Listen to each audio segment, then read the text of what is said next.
Look, I know why you're here. You're in the late game talisman grind and you want to know how to get more of those juicy Defender 7 tickets. Or you just picked up a new copy of Rise. No matter if you're new to Rise or just trying to clear all the subquests, I've got you covered. You're watching TheTopicHole, and this is how Rampage works. We'll talk strategy in a minute, but for now, let's go through the basics. I've got some good tips sprinkled in, so there's something for everyone. Let's get into how you want to prepare for a rampage. When you select your rampage, there are a couple things that you need to do. 1. Prepare your weapon for the final threat, not for the intermediate threats. And 2. See and prepare for the subquest. There are going to be lots of different monsters attacking, but the final threat is the only one that really matters. If you're using an elemental build, just make sure it'll work against the main boss, since that one will have more health than anything else. You can look at the quest info to see which subquests are going to be there and prepare for them ahead of time. If you're hunting alone, then you can plan out which palicos you'll need and what type of weapon you should bring.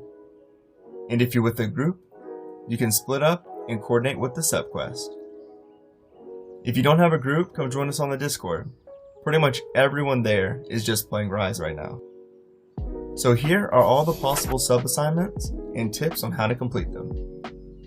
Defend the main gate and die less than 3 times will always be there, so we're just going to talk about the others. If you get the one for setting up installations, set up the map the way you want it, then remove and uninstall until you complete this one. It'll give you a good head start and help you get to level 2 quicker. So here's another tip for you. If one of the installations is close to being destroyed, go ahead and uninstall it and reinstall it. This will refresh its health and it'll come back online much faster than if it gets destroyed.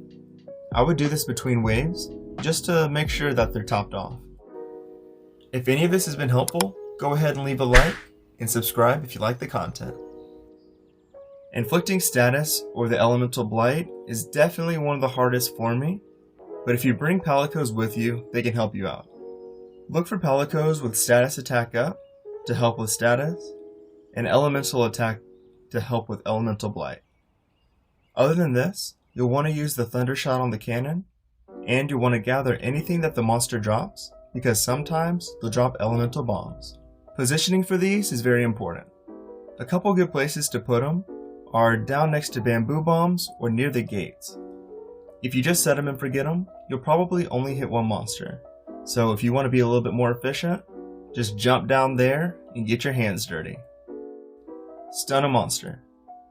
The best way to stun monsters is by using the ballista. You only have 2 shots, and it actually takes quite a while for these to reload, so this is what I do. I have 2 different installations, so that way I can go for the knockout, and if I miss, I jump to the other one and try again. Another trick that I found is it's better to use all of your ammo, because that way, whenever you come back to it, it'll have already reloaded. Repel with X weapon or villager repels. With this one, if a monster gets weak, I just finish them off with the weapon that they want, and if a villager needs to repel the monster, I make sure to leave the weak ones for the villagers. So just a little note, if it wants you to repel a monster with a cannon, then you need to be the one to get the last hit. It won't count if a villager does it. So now that we have all that out of the way, we can talk about positioning. There are a few different map types and they cycle between being Area 1 and being Area 2. It seems to be random and I haven't figured out how to tell which map layout you're going to have. So if any of you guys know, just let me know in the comments below. Each map will have 3 gates and 1 to 2 areas. So in each location, it seems like these are the best spots for ballistas, for cannons, for wyvern shots, and for machine guns. You can put them anywhere, but these seem to be working out pretty well. Installations. So these are going to be the weapons that you can place in the field, and they're separated into 3 categories: mountable, auto, and limited.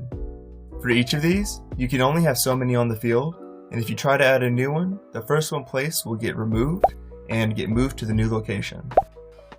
Keep this in mind because it's really helpful when we need to move them around.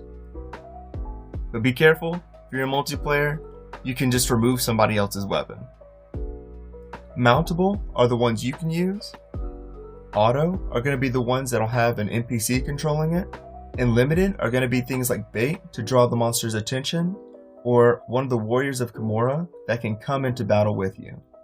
When you look at the limited ones, you can see how many uses you have, and after you use one of those warriors, you can't use that one again, but don't worry because you're going to get some other ones as time goes on.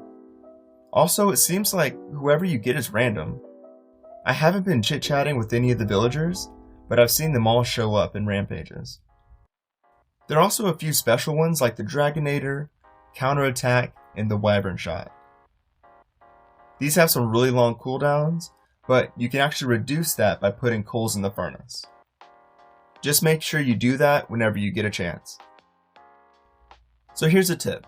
Try to get to level 2 as fast as you can, since the AoE damage will help you defend those early gates. Monster types. So Capcom actually made it pretty easy for us to see which monsters we should prioritize with the indicator above their name.